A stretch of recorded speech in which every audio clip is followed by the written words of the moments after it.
반갑습니다. 예, 어제까지 2시간 말씀 교제했고, 이제 오늘 2시간 남았는데, 2시간 중에 첫 번째 시간입니다. 인생을 네 컷으로 그린 그림을 우리가 봤습니다. 이것이 세 번째 그림이죠. 두 사람이 함께 있다가 한 사람이 지금 먼저 세상을 떠났습니다. 그리고 네 번째 그림을 보니까 이 마지막 한 분도 결국은 세상을 떠났습니다. 이 사람이 어디로 갔을까? 어디에서 와서 어디로 갔을까? 이러한 부분을 우리가 지금 생각해 보고 있는 것입니다. 흙은 여전히 땅으로 돌아가고 영은 그것을 주신 하나님께로 돌아가기 전에 기억하라. 자, 우리는 결국은 다 돌아갑니다. 결국은 다 죽죠. 열심히 우리는 그것을 향해서 달려가고 있고 죽음이 우리를 열심히 쫓아오고 있습니다. 죽음 앞에서는 아무도 거역할 수 없고, 그리고 내가 아무리 중요한 무언가를 하고 있다 할지라도 죽음이 우리를 찾아왔을 때 우리는 그 모든 것을 아무런 변명 없이 저항 없이 그대로 내려놓고 떠나야 합니다. 이거 너무 중요한 것도 이거 더 하고 가야 됩니다. 아무리 이야기해도 죽음이 우리를 찾아왔을 때는 미련 없이 그 모든 것을 그대로 두고 떠나야 합니다. 흙은 땅으로 돌아간다. 우리 몸은 흙으로 돌아갑니다. 우리의 영은 하나님으로부터 왔기 때문에 하나님께로 돌아갑니다. 그런데 중요한 것은 하나님께서 나를 받아주시느냐 받아주시지 않느냐, 이것이 이제 문제입니다. 하나님은 모든 사람을 다 받아주지 않습니다. 어떤 사람을 안 받아줄까요? 죄인을 받아주지 않습니다. 고대에 이제 바벨론 제국이 그 육상의 대표주자로 할 만큼 아주 강대한 나라였고요. 그 다음에 해상의 대표주자라고 할 수 있는 나라는 두로라는 나라였습니다. 이 두로는 지중해 해변에 있는 그런 자그마한 섬 나라였는데, 지중해를 앞마당처럼 누비면서 이 해상 무역을 탁월하게 했고, 해상에서는 이 두로를 따라갈 수 없는 그러한 막강한 나라가 됐습니다. 그래서 이 두로는 이 항해 기술이 굉장히 발달했고, 배를 굉장히 아름답게 견고하게 만들었고, 그걸로 이제 굉장히 자부심이 있었습니다. 그래서 지중해를 왔다 갔다 하면서 해상 무역을 해서 막대한 수입을 남겼습니다. 그런데 이제 이사야서 23장에 보면요, 다시스의 배들아 슬피 울어라. 두로가 파멸되었으니 돌아갈 집도 없고 닻을 내릴 항구도 없도다 라는 말씀이 나옵니다. 이 두로의 배가요, 스페인이 다시스까지 갔다가 거기서 이제 막대한 수익을 남기고 또 아주 호화스러운 사치품을 가득 싣고 이제 자기 고향으로 두로로 돌아오려고 지중해를 항해를 하고 있는데, 그때 하나님께서 하시는 말씀이 그거예요. 슬피 울어라. 왜냐하면 돌아갈 집이 없어졌다. 그리고 닻을 내릴 항구가 없어졌다. 무슨 말이냐면 두로가 멸망했다는 거예요. 두로가 시리아 제국의 침략과 바벨론의 침략과 나중에는 헬라 제국의 침략을 받아서 완전히 멸망해 버렸습니다. 나라가 없어져 버렸어요. 그런데 그 두로에서 배를 타고 나왔던 그 선원이 막대한 수익을 남기고 돌아갈 때 엄청난 사치품들을 배에, 그 아름다운 배에 가득 싣고 꿈에 부풀어서 돌아가는데 나라가 없어진 거예요. 닻을 내릴 항구가 없어져 버린 거예요. 어떻게 해야 되겠어요? 배는 바다에 떠 있는데 돌아갈 항구가 없어진 거예요. 이건 비참한 이야기입니다. 그 배에 아무리 사치스러운 것을 가득 실었다 할지라도 의미가 없는 거예요. 어떡하겠어요? 계속 그 지중해 바다에서 살 수는 없는 거잖아요. 돌아갈 항구가 없어져 버렸습니다. 이건 우리 인생에 관한 그림입니다. 우리는 마치 우리 인생은 그 거친 바다를 항해하는 것과 같은 거예요. 그렇게 항해를 끝내고 우리가 돌아갈 항구가 있어야 되는데, 여러분 인생이 끝나는 시점에 돌아갈 항구가 없어져 버렸다. 생각해 보세요. 여러분이 인생이 그렇게 끝난다고 생각해 보세요. 여러분 보트 피플이라는 말을 아십니까? 베트남 전쟁 때부터 그 단어가 생겼는데 거기 이제 베트남이 나라를 잃어버렸잖아요. 그래서 이제 자그마한 배를 타고 바다를 항해해서 어딘가로 다른 나라로 가려고 떠났는데 가는 곳곳마다 이들을 받아주질 않는 거예요. 받아주질 않아요. 어떤 나라의 항구에 도착했는데 그 항구에 배를 대지 못하게 하는 거예요. 그리고 어떤 나라에서는 너무나 이 사람들이 불쌍하니까 거기에 이제 양식하고 뭐 그 약품 좀 실어주고 돌아가라 그랬습니다. 바다로 밀어냈습니다. 내가 식량은 좀 주겠는데 약품은 좀 주겠는데 우리 땅에 발을 들여놓지는 못한다. 돌아가라 하고 그 거친 바다로 내쫓았습니다. 이게 보트 피플, 나라를 잃은 사람의 비참한 모습입니다. 여러분 인생 마지막에 여러분이 들어갈 항구가 없어졌다. 여러분이 인생을 끝내고 항해를 끝냈는데 내가 이제 돌아가야 되는데 하나님께로 돌아가야 되는데 하나님이 너 여기 못 들어와. 여기에 배를 대지 못하게 하는 거예요. 여러분 어떡하시겠어요? 이것이 여러분의 마지막 인생의 모습이 만약 이와 같은 거라면 이보다 더 비참한 건 없는 거예요. 여러분 돌아갈 집이 있습니까? 돌아갈 집이 있습니까? 하나님께서 여러분이 인생의 항해를 마치고 이제 돌아가는데 천사와 하나님이 쫓아나와가지고 서노라 얼마나 수고가 많았냐, 얼마나 고생했냐, 내가 너를 얼마나 기다렸는지 모른다 하고 하나님이 쫓아나와서 막 여러분을 덥석 안아주면서 얼마나 수고했냐 이렇게 받아주는 사람이 있고요. 어떤 사람은 하나님이 너가 여기 왜 왔느냐, 넌 여기 못 들어와, 돌아가, 여긴 너가 올 때가 아니야 하고 하나님이 거절해버리는 사람이 있다는 거예요. 하나님이 하늘나라에서 거절하면 여러분 어디 가는지 아십니까? 지옥에 갈 수밖에 없어요. 지옥 불못에 던져지는 거예요. 이것이 우리 앞에 다가오고 있는, 시시각각 지금 다가오고 있는 우리의 운명입니다. 저는 오늘 죽어도 하늘나라에 들어갑니다. 제가 뭐 착하게 살아서 간다는 이야기가 아니에요. 저도 제가 많은 사람이에요. 그런데 저는 저의 모든 죄를 용서받았습니다. 하나님 말씀에 의해서 하나님 말씀대로 합당한 방법으로 저는 저의 모든 죄를 용서받았습니다. 그러니까 저는 오늘 죽어도 하늘나라에 갑니다. 하나님께서 약속하셨어요. 이와 같은 확신을 갖고 있는, 이런 믿음을 갖고 있는 사람은 정말 행복한 사람이에요. 그런데 만약 여러분 그렇지 못하다면 내가 죽으면 어떻게 될까? 하나님이 과연 나를 받아주실까? 하나님 나를 받아주신다는 그런 확신이 없는 그런 분은요, 오늘 이 말씀에 정말 집중하셔야 됩니다. 오늘 제가 거기에 대해서 답을 드리려고 합니다. 한 번 죽는 것은 사람에게 정해진 것이고 그 후에는 반드시 심판이 있습니다. 이것이 어떤 그림이냐 하면요, 재채기 하는 그림이에요. 재채기 할 때 입에서 튀어나오는 이 입김의 속도가요, 시속 320km라 그럽니다. 이 KTX보다 빠른 것 같아요. 이 재채기는 언제 하죠? 우리 목에 이제 구멍이 2개 있는데 식도가 있고 기도가 있죠. 기도는 공기만 들어가야 돼요. 근데 기도에 우리가 밥풀 하나라도 잘못 들어가게 되면 재채기를 하게 됩니다. 만약에 기도에 음식물이 들어가면 죽거든요.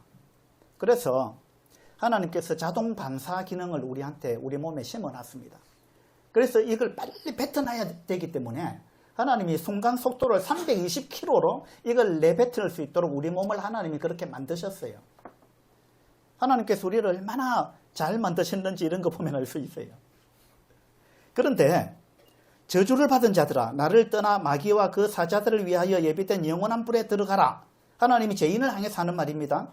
하나님은 빛이시라. 그에게는 어둠이 조금도 없으시다는 것이라. 하나님이 내가 너를 토하여 내치리라. 네가 죄를 용서받지 못하고 오게 되면 나는 너를 토하여 내칠 수밖에 없다. 하나님이 그렇게 말씀하셨어요. 이 토하는 거나 재채기 하는 거나 비슷한 어떤 그런 원리인데 우리는 상한 걸 먹으면 토하잖아요. 하나님은 죄를 받아줄 수가 없어요. 그래서 재채기할 때 시속 320km로 뱉어내듯이 여러분이 죄인인 채로 하나님께로 가게 되면 하나님은 이렇게 여러분을 뱉어낸다는 것입니다. 하나님 이름을 받아주지 않습니다. 죄 용서 받지 않으면. 그래서 오늘 이제 어떻게 하면 죄 용서 받느냐, 지옥이 안 가는 비결을 이제 드디어 가르쳐 드리려고 합니다. 자, 지옥이 안 가는 비결 첫 번째, 죄를 하나도 안 지으면 됩니다. 맞죠? 죄가 하나도 없는데 지옥 안 갑니다. 맞습니까? 이거 가능한 방법입니까? 예. 성경에 보니까 모든 사람이 죄를 범하였음에 하나님의 영광에 이르지 못하더니, 성경에서는요, 모든 사람은 죄를 범했다. 이미. 우리는 태어날 때부터 죄인으로 태어났어요. 그리고 또 태어나서 살아가면서 수많은 죄를 지었습니다. 나는 죄인이 아니다 이런 말을 아무도 못할 거예요. 성경은 이미 선언하셨어요. 모든 사람이 죄를 범하였다. 모든 사람이. 하나님은 이미 모든 사람이 죄인이라고 선고하셨습니다. 그러니까 이 첫 번째 방법, 이거는 불가능한 겁니다. 자, 두 번째 방법, 죄를 지어도 하나님께 안 들키면 된다. 이거 자신 있습니까? 어떠세요? 성경에는요, 주께서 내가 안고 일어섬을 아시고 멀리서도 나의 생각을 밝히 아신다. 하나님은 우리의 모든 것을 알고 계십니다. 여러분이 무슨 죄를 지었는지 여러분의 배우자는 몰라도 하나님은 아십니다. 전부 알고 계세요.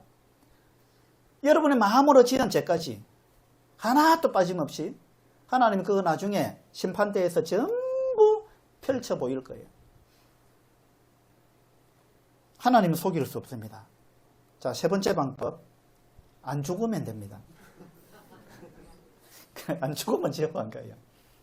이건 어떻게 생각하세요? 한 번 죽는 건 사람에게 정해진 것이다. 이것도 불가능하죠. 그래서 제가 이제 좀 분위기를 환기시키기 위해서 이런 이야기를 한 겁니다. 이런 방법은 안 됩니다. 다른 방법을 한번 찾아보도록 하죠. 자, 지옥에 안 가는 비결 두 번째. 사람들이 교도소는 왜 가죠? 자, 교도소 가는 이유는 죄가 있으면 교도소 갑니다. 근데 죄가 있을지라도 그것이 죄라고 정의하는 법이 없으면은 교도소 안 갑니다. 맞죠? 법에 어긋나야만이 죄가 되는 겁니다. 근데 내가 나쁜 짓을 했는데 그것이 나쁜 짓이라는 걸 법에, 우리나라 법에, 형법에 그 정해놓은 게 없어요. 그러면은 잡아가지를 못하는 겁니다. 맞죠? 법이 있는데 그 법을 어겼을 때 죄인이 되는 것이고, 그러면 교도소 가게 되는 겁니다. 지옥 가는 것도 비슷합니다. 지옥은 왜 갑니까? 지옥은 물론 이제 우리가 죄를 지으면 지옥 갑니다. 그리고 또 하나, 내가 죄를 지었지만 하나님도 죄를 지은 분이다 그러면 우린 지옥 안 갑니다. 하나님도 자기도 죄인인데 죄인을 벌할 수가 없어요. 근데 하나님은 온전히 거룩하신 분입니다. 하나님은 완벽하게 거룩하신 분이에요. 하나님은 회전하는 그림자도 없다 이렇게 나와 있어요. 하나님한테는 흠이 없어요. 하나님은 완벽한 분입니다. 하나님은 온전히 거룩하신 분이기 때문에 죄를 털끝만큼도 하나님은 받아줄 수가 없어요. 용납할 수가 없습니다. 하나님은 죄를 참아보지 못하시는 분이에요. 그래서 인간이 죄인이 아니면 지옥 안 갑니다. 또 인간이 죄인일지라도 하나님이 거룩을 포기할 수 있다면, 하나님이 죄인을 그냥 받아줄 수 있다면, 하나님이 거룩을 포기할 수 있다면 우리가 또 천국 들어갈 수도 있겠죠, 죄인이. 근데 하나님이 거룩을 포기하면 하나님이 아니에요. 거룩을 포기하는 순간 하나님은 하나님이 안 되는 거죠. 거룩하지 않은 분이 어떻게 하나님이겠어요? 그러니까 하나님의 거룩은 포기할 수 없습니다. 그리고 우리는 이미 죄인입니다. 죄를 지었어요. 그래서 우리는 지옥에 갈 운명에, 그 운명에 지금 잡혀 있는 거예요. 우리가 죄 용서받지 못하고 죽으면 그대로 지옥 갑니다. 그러면 이 둘 중에 하나가 없어지면 되는데 하나님이 거룩은 없어질 수 없죠? 그러면 이제 나머지 답은요, 내가 지은 죄에 대해서 처벌을 받아서 죄에 대한 값을 지불하면 되는 거예요. 죄에 대한 값을 지불하면, 죄값을 갚으면, 그럼 이제 죄 사함을 받는 거죠. 이 방법 외에는 없습니다. 자, 그러면은 제 값을 갚아야 되는데 여러분 죄의 값이 무엇일까요? 죄 값을 갚아야만이 이제 우리가 이 죄에서 벗어날 수 있습니다. 그런데 죄의 값이 뭐냐 이거죠.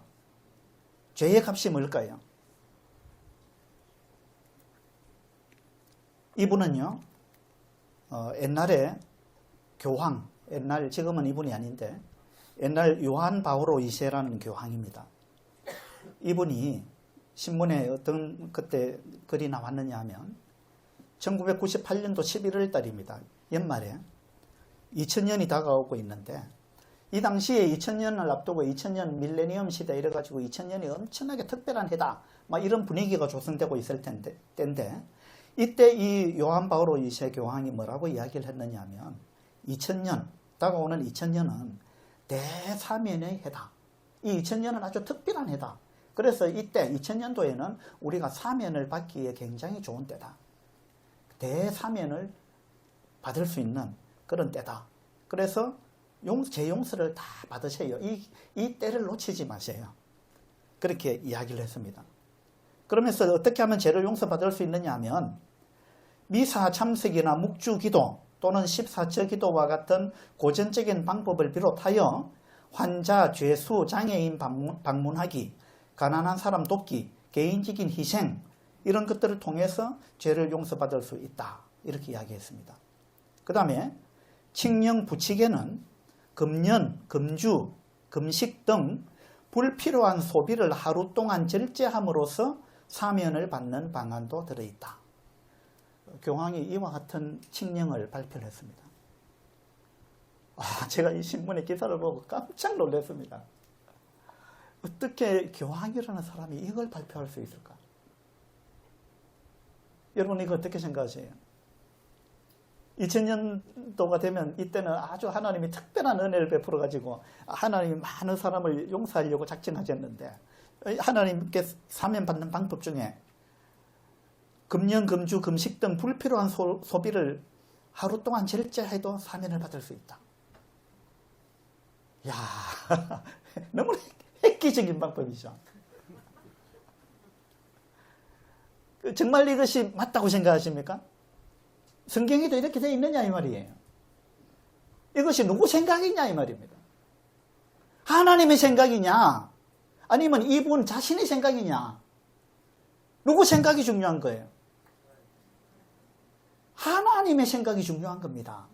하나님께서 성경에 뭐라고 말씀하셨느냐, 성경에 죄 사함 받는 방법을 하나님은 성경에 명확하게 기록해 놨습니다.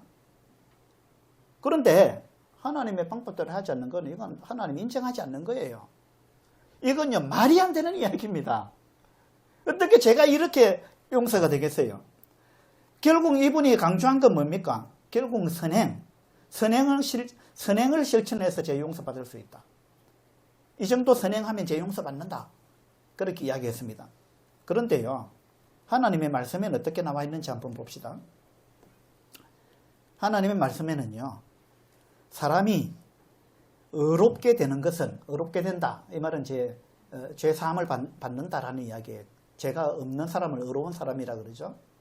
사람이 의롭게 되는 것은 율법의 행위로 말미암음이 아니요. 자, 아까 그 요한 바오로 2세는 선행을 실천해서 죄 용서를 받을 수 있다 이렇게 이야기했잖아요. 하나님 말씀과는 완전히 정반대입니다. 여러분, 이런 사람의 말에 속으면 안 되는 거예요. 이건요, 교회 목사들도 이렇게 이야기하는 분들이 많아요. 그리고 대부분의 종교가 그렇게 이야기합니다. 그러나 이거는 불가능한 이야기예요. 성경에는 사람이 의롭게 되는 것은 인간의 행위로 되는 것이 아니다. 율법의 행위로서는 의롭다함을 얻을 육체가 있다 했어요? 없다 했어요? 없다. 인간의 행위로는 의롭게 될 수가 없다. 너가 아무리 착하게 살아봐라 안 된다 그 말입니다. 이 말은 착하게 살지 말라라는 말이 아니에요. 착하게 살아야죠 우리가. 그러나 착하게 산다고 천국 가는 건 아니다 이 말입니다. 착하게 사는 것은 당연한 거지만 천국 가는 것은 착하게 살아서 천국 가는 거하고는 거리가 멀다는 겁니다. 천국 가는 방법은 이 방법과 다릅니다. 자, 갈라디아서 3장에는요 물은 율법 행위에 속한 자들은 법을 다 지켜가지고 착하게 선행을 해가지고 천국 가려고 하는 자는 저주 아래에 있다. 기록된 바 율법책에 기록된 그대로 모든 일을 항상 하나도 빠짐없이 끝까지 한 번도 죽을 때까지 한 번도 어기면 안 되는 것. 선행으로 천국 가려면 이렇게 해야 된다. 라고 하나님은 분명히 말씀하셨습니다. 그래서 그 교황의 말은 완전히 비성경적입니다. 지금도 수많은 기독교인들이 선행으로 천국 가려고 애를 쓰고 있습니다. 무진장 애를 쓰고 있죠. 불쌍합니다. 보면은. 그 방법은 하나님의 방법이 아닙니다. 자, 그 다음에 이건요, 죄 씻기 행사 일어났죠. 12년마다 돌아오는 힌두교 축제인 마쿰 기간을 맞이하여 700여만 명의 힌두교 신자가 겐지스 강가에 모여서 죄를 씻는 의식을 갖고 있다. 인도에 있는 겐지스 강에 12년마다 돌아오는 이 축제 기간에 그들이 인도에 어느 나라에 살든지 간에 인도에까지 와가지고 그 겐지스 강에서 거기서 죄를 씻어야 된다. 그러면은 죄가 씻어진다. 그러면 천국에 갈 수 있다. 라고 힌두교에서 가르친다는 거예요. 여러분, 이건 맞는 것 같습니까? 틀린 것 같아요. 하나님은 우리한테요, 이성을 주셨습니다. 상식을 주셨어요. 하나님께서 우리한테 뭔가 판단할 수 있는 그런 지정의를 우리한테 주셨어요, 하나님이. 그 우리는 생각해야 돼요. 이거 올바로 한번 생각해 보자는 거예요, 객관적으로. 인도에 있는 겐지스 강에 가서 몸을 씻으면 죄가 씻어진다. 여러분, 몸에 있는 때는 씻어지죠. 물로서 어떻게 죄를 씻습니까? 죄는 물로 씻어지는 게 아니에요. 너무나 이건 착각하고 있는 거예요. 그래서 기독교인들도 뭐 천국 갈 수 있습니까? 제사 안 받았습니까? 그러면 나 세례 받았습니다. 세례 받았으면 죄가 씻어집니까? 아닙니다. 그런 거 아니에요. 믿음도 없이 세례 받는 사람 많습니다. 그 다음에 이건 러시아 정교회에서 하는 건데요. 여기 보니까 뭐 에피파니 행사가 있는데 이때는 얼음을 깨고 그 얼음물 속에 이 버섯 몸으로 들어가면은 죄가 씻어진다. 러시아 정교회에서 이제 이런 행사를 한다는 거예요. 그러니까 이거는 좀 더 가능성이 높아 보이긴 한데, 왜냐하면 저기 뭡니까, 겐지스 강은 저 물도 깨끗하지도 아니에요. 그리고 저 정도 해가 되겠어요. 그래도 얼음 정도는 깨고 들어가야지. 이렇게 하면 제가 씻어질까요? 이건요, 다 인간적인 생각입니다. 아무리 좋은 비누로 씻어도 죄가 씻어지지 않는다. 성경에 나와 있는 거예요. 주 여호와의 말씀이니라. 네가 잿물로 스스로 씻으며 네가 많은 비누를 쓸지라도 네 죄악이 내 앞에 그대로 있으리니. 이것이 하나님의 말씀입니다. 여러분, 아무리 겐지스 강에 가서 씻어도, 아무리 좋은 세제를 가지고 씻어도 때밖에 안 씻어져요. 죄는 안 씻어집니다. 여러분, 영혼의 죄를 어떻게 물로 씻을 수 있습니까? 성경에 이렇게 나와 있잖아요. 하나님 말씀이 어떻게 나와 있느냐가 중요합니다. 이것은요, 설교의 황제라고 이야기하는 스펄전 목사가 이야기한 건데요. 그대가 한 사람을 소낙비 속에 영원토록 붙들고 있는다 해도 그것으로 그를 그리스도의 지체가 되게 할 수 없다. 그리고 그대가 그를 대서양 물속으로 끌고 다닌다 해도, 그래갖고 그가 죽지 않고 살아난다 하더라도 그는 여전히 죄인인 상태로 머무를 것입니다. 구원의 열쇠는 세례가 아닙니다. 세례 받는다고 죄가 씻어지는 거 아닙니다. 여러분, 이거 착각하시면 안 돼요. 하나님의 말씀이 어떻게 나와 있느냐가 중요합니다. 자, 이분이 누군지 아세요? 예, 성철 스님입니다.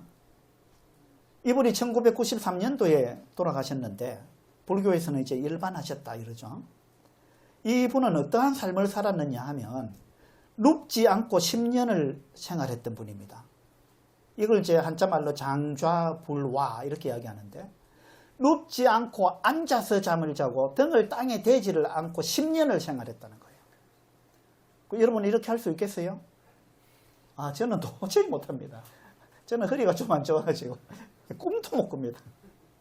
근데 이분은 등을 땅에 대지 않고 앉아서 잠을 자고 어쨌든 등을 땅에 대지 않고 10년을 수행을 했다는 거예요.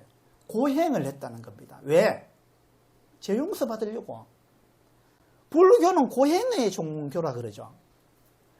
자기 몸을 괴롭혀야만 죄가 용서된다고 생각한 거예요. 그래서 10년을 눕지 않고 이렇게 생활했습니다. 엄청난 사람입니다. 이분이 정말 존경스러운 사람인데 너무 대단한 사람이죠. 그런데 중요한 거는 이렇게 한다고 죄가 용서되느냐, 이게 중요한 거예요.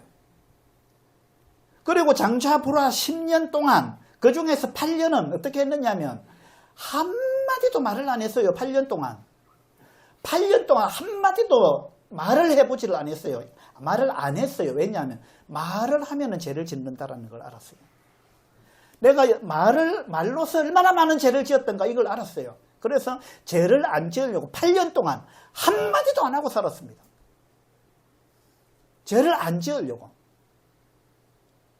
그러면 말 안 하면 죄 안 짓습니까? 말 안 하면 생각도 안 합니까? 마음속으로 수많은 죄를 짓는 거예요. 그리고 이미 지은 죄는 또 어떡할 거예요? 불출수행을 20년 했습니다, 이분이. 불출수행. 자기가 암자에 딱 앉아가지고요.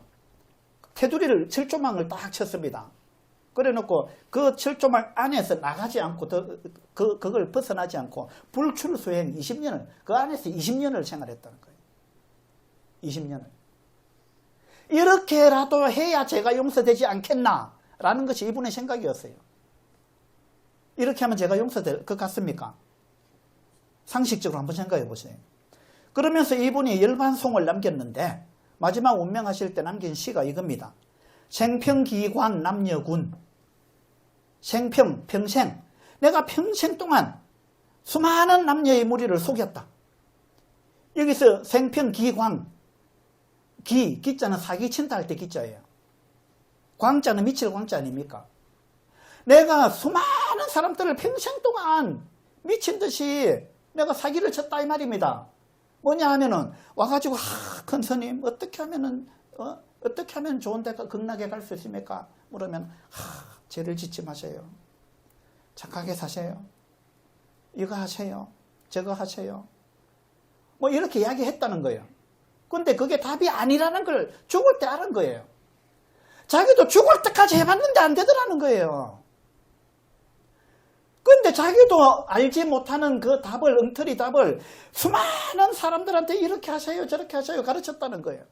마지막 고백이 이겁니다. 생평기광 남녀군. 내가 평생 동안 수많은 사람을 속였다.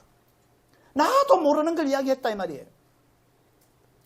미천죄업 과수미. 나의 죄가 수미산을 지나치고 나의 죄가 하늘에 미친다. 내 죄가 얼마나 많은지 저 수미산보다도 내 죄가 더 높다. 내 죄가 저 산을 넘어서 하늘에 미친다. 이분이 이렇게 고백했어요. 마지막에. 용서가 안 되더라는 거예요. 활렴아비 한만단. 내가 산채로 아비 활렴 불꽃 염자잖아요. 내가 살아있는 채로 그 불타는 아비지옥에 떨어지는데 내가 한이 만갈래나 된다. 여러분 아비규환이라는 말 있죠? 이건 불교 용어인데요. 아비규환이 무슨 말이냐면 아비지옥과 규환지옥을 합쳐놓은 걸 아비규환이라 그래요. 불교에는 여러 지옥의 단계가 있어요. 그 중에서 가장 고통스러운 지옥이 아비지옥입니다. 그 다음으로 고통스러운 지옥이 규환지옥이에요. 그래서 아비규환이라는 말은 그 무서운 아비지옥과 규환지옥을 합쳐놓은 걸 아비규환이라 그럽니다. 근데 이분은 돌아가실 때 나는 아비지옥에 내가 떨어진다. 그 불못에 내가 떨어진다. 그렇게 고백했습니다. 이건요, 이분의 솔직한 고백입니다. 내가 죽도록 고행을 하고 죄 안 지으려고 애를 썼고 죄 용서 받으려고 수많은 고행을 했는데 내가 죽는 이 순간까지 나는 확신이 없다. 여기에 대한 답이 없다는 거예요. 그래서 솔직한 고백을 했습니다. 그런데 이걸 사람들이 이분 봐라 얼마나 겸손하냐. 그러면서 열방송이라 해가지고 막 총앙을 하는데 실제로는 이분은요, 정직한 고백을 한 거예요. 이분의 손녀를 제가 만나봤습니다. 이 손녀가 마지막에 이분을 찾아갔을 때 이분이 손녀한테 그랬대요. 손녀는 기독교인이거든요. 자기 할아버지 그랬대요. 그래, 네가 교회 다니는 건 잘하는 거다. 내가 평생 불교에 정진했는데 답이 없더라. 솔직히 그렇게 이야기했대요. 우리 장모님도 그런 거예요. 평생을 불교를 그렇게 독실하게 믿었는데 지금 와서 아무것도 없더라. 주님께로 왔잖아요. 이 방법으로 안 됩니다. 고행한다고 제가 용서 안 됩니다. 하나님 말씀에 어떻게 남아있느냐 하면요, 곧 붙잡지도 말고 맛보지도 말고 만지지도 말라 하는 것이니 이건 금욕주의입니다. 이 금욕주의, 고행 이런 게 불교 철학이잖아요. 그런데 성경은 이런 거 금욕주의 이런 거는 한때 쓰고 없어지는 거다. 사람의 명령과 가르침이다. 왜 그런 걸 따르느냐? 이건 하나님의 생각이 아니라는 거예요. 사람의 생각이에요. 사람의 가르침이에요. 인간적인 생각입니다. 하나님의 방법이 아니고 하나님의 생각이 아닙니다. 이런 것들은 자의적 숭배와 자의적 숭배. 이 한자말로 한자 성경에 보면 자의 어떻게 되어 있느냐 하면 저는 스스로 자자인 줄 알았는데 그게 아니더라고요. 이게 어떤 자자냐 하면 마음대로 자자입니다. 마음대로 자자. 방자할 자자예요. 한자로 차례할 때 차자 밑에 마음 심자 들어가는 글자인데 방자할 자자. 저기 광안루 가보니까 방자 있던데.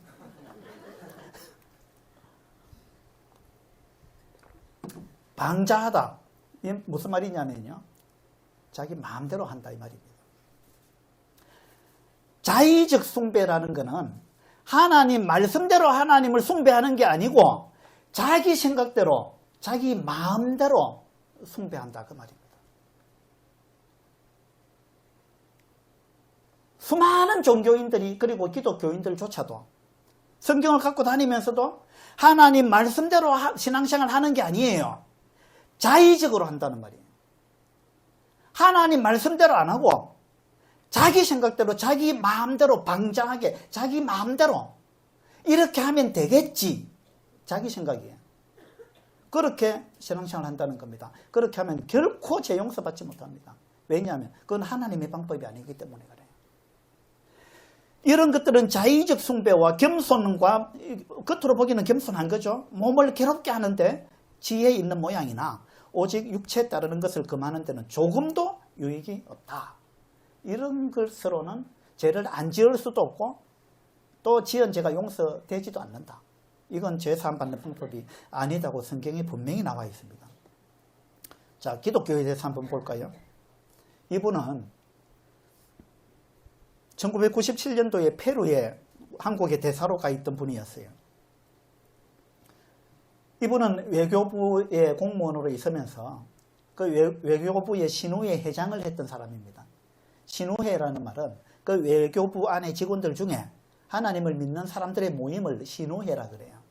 그 신우회의 회장을 했던, 그러니까 자타가 공연하는 아주 신앙이 돈독한 그런 사람으로 인정받는 사람이었어요. 그런데 이 사람이 페루의 대사로 있는 중에 일본 이제 대사 관저에 각국의 대사들이 한번 모였어요. 일본 대사의 뭐 생일인가 해가지고 모였는데, 그래가지고 모였는데 거기에서 테러가 일어났어요. 그래가지고 각국의 대사를 인질로 잡고 이제 그 대사관에 그 일본 대사의 침실에 한 5평 남짓한 그 침실에 이 인질 40명이 그곳에 이제 인질로 잡혔습니다. 3일 동안. 3일 밤낮으로. 3일 동안 이 사람이 잠을 한숨도 못 잤습니다. 인질에 잡혀가지고 총부리를 겨누고 있는데 잠이 오겠어요? 그래서 이 사람이 3일 동안 그 일본 대사의 침실에 갇혀 있으면서 이분이 무슨 생각을 했느냐 하면, 그는 먼저 이번 사건을 계기로 크리스찬은 어느 때 하나님 앞에 부름받아 가더라도 구원에 전혀 문제가 없는 신앙을 갖고 있어야 함을 절실히 깨달았다. 그러니까 이분이 내가 뭐 신우회 회장도 하고 뭐 내가 사람들 많이 전도도 했고 뭐 자기가 대단한 줄 알았어요. 그런데 이제 내가 죽는구나 라는 상황이 딱 닥치니까 이 사람이 내가 진짜 천국 갈 수 있나 이 생각이 든 거예요. 그래서 내가 정말 구원받았는가 이 생각이 들었어요. 자신이 없었던 거예요. 내 죄가 다 용서됐는가 이 생각을 해보니까 자기 죄가 다 용서됐다는 확신이 안 드는 거예요. 그래서 이 사람은 내가 지금 이 테러범한테 죽느냐 이게 중요한 게 아니고 내가 지금 여기서 죽으면 천국 가느냐 지옥 가느냐 이것이 심각한 문제로 대두된 거예요. 그래서 이분이 어떻게 했느냐 하면 구원의 확신이 지금 없는 거예요. 그래서 하나님께 온전히 기도를 드렸습니다. 그런데 문제는 죽음에 대한 준비를 평소에 게을리 했던 것입니다. 여기서 죽으면 하나님이 죄 많은 저를 받아주실까? 솔직히 자유를 얻는 것보다 죽음 뒤가 두려웠습니다. 솔직히 죄 많은 저를 하나님이 받아주실까? 이 생각이 딱 든 거예요. 이 사람 지금 뭐라 그래요? 자기를 뭐라 그래요? 죄인이라 그러죠. 이분은 교회를 그렇게 열심히 다니고 전도했지만 자기가 여전히 죄인이었어요. 정말 죄 사함 받은 사람은 죄인이 아닙니다. 죄 사함을 받은 사람은 성경에서 의인이라 그러는 거예요. 의인. 의인이 된 사람이 구원받은 자예요. 구원받은 사람은 더 이상 죄인이 아닙니다. 교회를 다니는데도 여전히 내가 죄인이다 이 말은 아직 나는 구원 못 받았다 그 말입니다. 죄 사함 받은 적이 없다 그 말입니다. 그럼 그 사람은 교회를 수십 년을 평생을 교회를 다녔다 할지라도 죄인인 상태로 죽으면 지옥 가는 거예요. 교회를 얼마나 오래 다녔느냐는 중요한 게 아닙니다. 그래서 이 사람은 두려움이 막 몰려왔습니다. 그래서 어떻게 했을까요? 지금까지 살아오면서 내가 잘못한 것을 모두 회개했습니다. 3일 밤낮을 자기가 지금까지 살면서 지은 죄를 다 떠올렸습니다. 그래가지고 생각나는 죄를 전부 회개했습니다. 하나님 내가 생각해보니까 그때 이런 죄 지은 거 있습니다. 아이고 이것도 있네요. 이러면서 자기가 지은 죄를 막 떠올려서 전부 해결을 했다는 거예요. 그리고 3일 밤낮을 해결을 해가지고 마지막에 더 이상 해결할 것이 없다는 생각이 들 때까지 해결을 하고는 그러고 나니까 속이 후련해졌다는 거예요. 속이 후련해져가지고 이제 내가 천국 가겠구나 이 생각이 들었다는 거예요. 그래서 여러분 이 지금 국민일보에 신앙 간증을 한 겁니다. 이분이. 여러분 죽음 눈앞에 닥칠 때 이렇게 하지 말고 여러분 평소에 열심히 회개하세요. 이걸 가르친 거예요. 이걸 국민일보 기독교 신문 그 기자가 좋다고 이걸 기사로 막 대문짝하게 낸 거예요. 이걸 간증을 한 사람이나 이게 멋있는 간증이라고 신문에 실은 기자나 이걸 보고 기뻐하는 기독교인들이나 이거 다 기가 찬 일이에요. 여러분 천국은 이렇게 가는 게 아니에요. 이건 하나님의 방법이 아니에요. 이건 자의적인 숭배예요. 자기 마음대로 하는 숭배예요. 얼마나 자의적 숭배가 많은지 모릅니다. 하나님 말씀대로 하느냐가 중요한 거예요. 하나님 말씀이 어떻게 나와 있는지 봅시다. 찬송가에도요. 울어도 못하네 눈물만이 흘려도 겁을 없게 못하고 죄를 씻지 못하니 울어도 못하네. 찬송가 544장. 여기 울어도 뭐가 안 된다 그랬어요? 죄를 씻지 못한다. 운다고 죄가 용서 안 된다가 말이에요. 이 찬송을 불러놓고도 주여! 제 죄를 용서해 주시옵소서. 이 찬송은 그냥 맹목적으로 부르는 거예요. 찬송가에도 울어도 안 된다 그랬잖아요. 운다고 제가 용서 안 된다 했잖아요. 운다고 제가 용서 안 됩니다. 찬송가만 그렇게 나와 있는 게 아니에요. 성경에도 우리가 곰같이 부르짖으며 비둘기같이 슬피 울며 정의를 바라나 없고 구원을 바라나 우리에게서 멀도다. 교회 가면 얼마나 많은 사람들이 곰같이 부르짖습니까? 주여! 부르짖고 비둘기같이 슬피 울고 주여! 슬피 울면서 저의 죄를 용서해달라고 얼마나 부르짖습니까? 날마다. 성경에는 뭐라고 해놨느냐면 그렇게 한다고 죄가 없어지는 게 아니다. 이는 우리의 허물이 주의 앞에 심히 많으며 우리의 죄가 우리를 쳐서 정언하오니 이는 우리의 허물이 우리와 함께 있습니다. 우리의 죄악을 우리가 안다. 이렇게 한다고 우리 죄가 없어지지 않는다. 라고 성경은 너무나 명백하게 이야기를 하고 있는 거예요. 그리고 상식적으로 생각해 보세요. 여러분이 죄인이 피고가 돼가지고 판사 앞에 섰는데 판사 앞에서 막 울면서 재판장님 제가 잘못했습니다. 제가 뉘우칩니다. 회개합니다. 용서해 주세요. 이러면은 판사가 당신 정말 열심히 우네요. 그러니까 당신 내가 무죄 석방하겠습니다. 이거 그렇게 하는 판사가 어디 있어요? 말이 안 되는 거잖아요. 이건 너무나 몰상식한 거예요. 수많은 기독교인들이 이것이 하나님의 가르침인 줄 알아요. 이것이 성경의 가르침인 줄 압니다. 아닙니다. 이건 성경의 가르침이 아니에요. 이건 자의적인 숭배입니다. 여러분, 죄는 이렇게 용서받는 거 아닙니다. 그들이 내 귀가 찢어지도록 소리를 질러도 들어주지 아니하리라. 에스겔서에 이렇게 나옵니다. 여러분, 죽을 때까지 울어보세요. 운다가 제가 용서되는가? 회개한다고 제가 용서되는 거 아닙니다. 회개의 정확한 뜻은요, 많은 사람들이 오해하고 있습니다.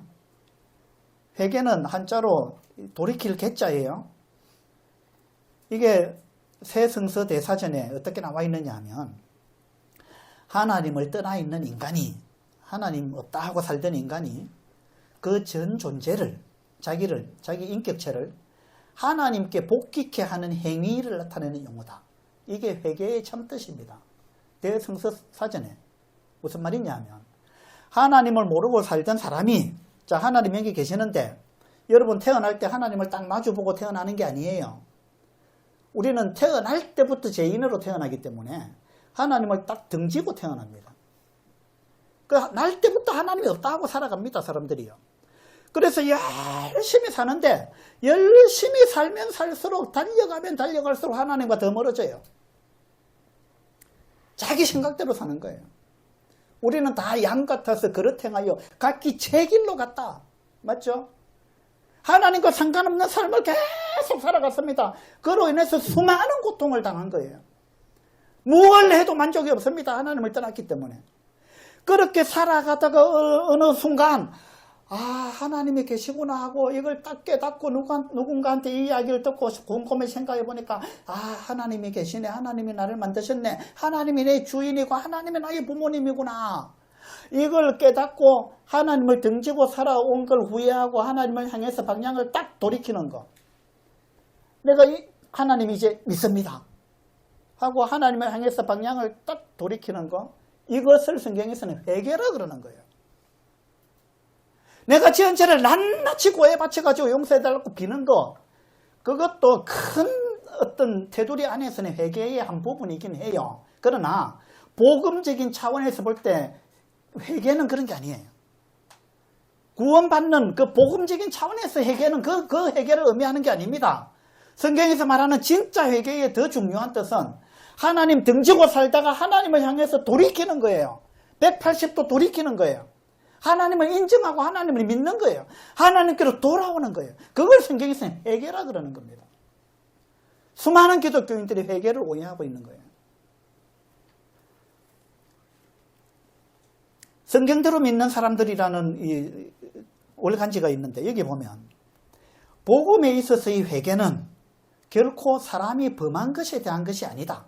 내가 범한 죄에 대해서 막 고백하는 거, 그걸 이야기하는 게 아니라는 거예요. 복음에 있어서의 회개는 사람 자체가 어떠한가에 대한 회개이다.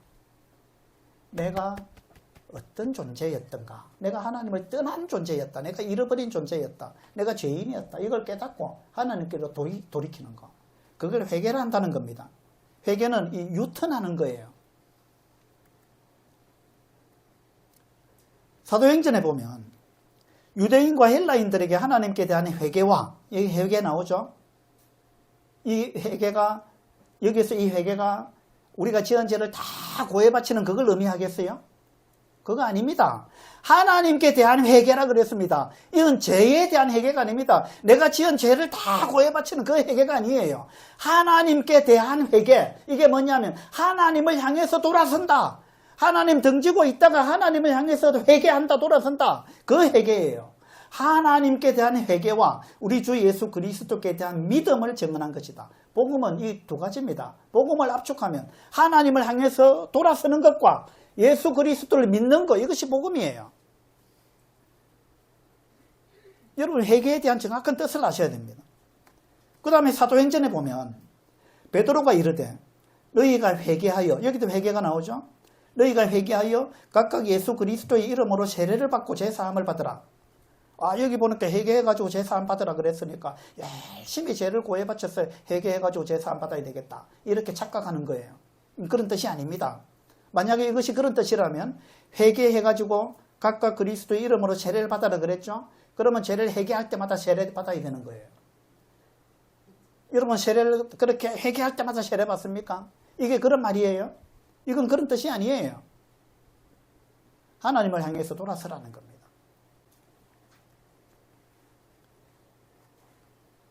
일단 이제 오늘 2시간인데 첫 시간은 이걸로 일단 마치고요. 10분 쉬어요? 예, 좀 쉬었다가 마지막 시간 하도록 하겠습니다.